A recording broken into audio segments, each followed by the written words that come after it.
सो बेटा एग्जाम्स आ रहे हैं और इसकी तैयारी आपकी जोरों शोरों से चल रही है।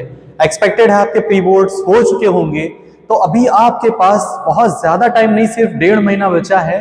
ठीक है, तो उस 1.5 महीने में आपको कुछ चीजें फॉलो करनी है जिससे आप अपने एग्जाम्स को, जो बच्चे क्लास 10th और 12th में हैं, वो अपनी इस स्टडी शेड्यूल को फॉलो करते हुए एक अच्छी प्रिपरेशन कर सकते हैं। सो हम स्टार्ट करते हैं। आपने क्या क्या करना है, तो आपको सबसे पहले ना सिलेबस समझना है, understand the syllabus and exam pattern. आपने क्या करना है, PYQs को डाउनलोड करना है और ये देखना है कि उसका पैटर्न क्या है, कितने क्वेश्चन कितने मार्क्स के आते हैं, किस किस टाइप के क्वेश्चंस आते हैं। लाइक आपके जो क्वेश्चन पेपर होते हैं वो सेक्शन में डिवाइड होते हैं, like section A, B, C, D, E, इस तरीके से आपके सेक्शन में क्वेश्चंस डिवाइड होते हैं। तो आपने देखना है कि किस सेक्शन में किस तरीके के क्वेश्चंस आते हैं। तो फर्स्ट ऑफ ऑल आपने फोकस करना है कि आपका सिलेबस क्या है और एग्जाम पैटर्न क्या है इस चीज पर। दूसरा है क्रिएट अ स्टडी शेड्यूल। आपने एक शेड्यूल बनाना होगा कि आपने किस टाइम पे कौन सी चीज को टाइम देना है।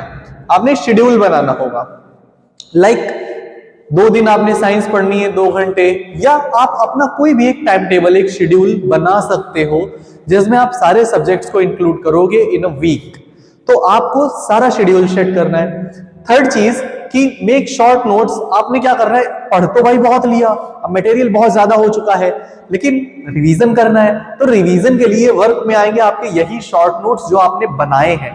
तो आपने क्या करना है, ये शॉर्ट नोट्स बनाने हैं। ठीक है, इसके बाद अंडरस्टैंड बेसिक कॉन्सेप्ट्स। जो बेसिक चीजें हैं, बहुत चैप्टर की स्टार्ट में बता दी जाती है या चैप्टर के एंड में होती है, या ऐसी कोई चीज जो 1 लाइन में एक्सप्लेन की जा सकती है, इन पर आपको बहुत ज्यादा फोकस करना है, क्योंकि जितने आपके MCQs बनते हैं यहीं से बनते हैं, कहीं और से नहीं। बहुत छोटी छोटी बातें पूछ लेते हैं और एग्जाम में आप बड़े बड़े क्वेश्चंस रट के चले जाते हो, बड़ी बड़ी थ्योरीज पढ़ लेते हो, बट होता क्या है, छोटी सी चीज आप वहां फंस जाते हो। तो आपने क्या करना है, उन छोटी छोटी चीजों पर भी आपको पूरा फोकस रखना है। सही है। आगे हमने बात की solve mock test and PYQs। आपने मॉक टेस्ट देने, जैसे अभी धीरे धीरे दिसंबर खत्म हो रहा है, जनवरी आ रही है। अब आपने क्या करना है, लगभग हर संडे को तो कम से कम आप करें ही, संडे को 2 क्वेश्चन पेपर आपने सॉल्व करने हैं। 2 question paper in the sense 2 subject के हो सकते हैं, सेम सब्जेक्ट के भी आप कर सकते हो। वैसे आप डिफरेंट सब्जेक्ट के करिए तो कम से कम आपकी प्रैक्टिस हो जाएगी, हाँ आने वाला एग्जाम का पैटर्न कुछ ऐसा होगा। तो इसके लिए आपने क्या करना है, PYQs को एज अ मॉक टेस्ट देना है। आपने पहले से प्रिपेयर रखना है। सैंपल पेपर सभी के आ चुके हैं, क्लास 10th के भी और 12th के भी।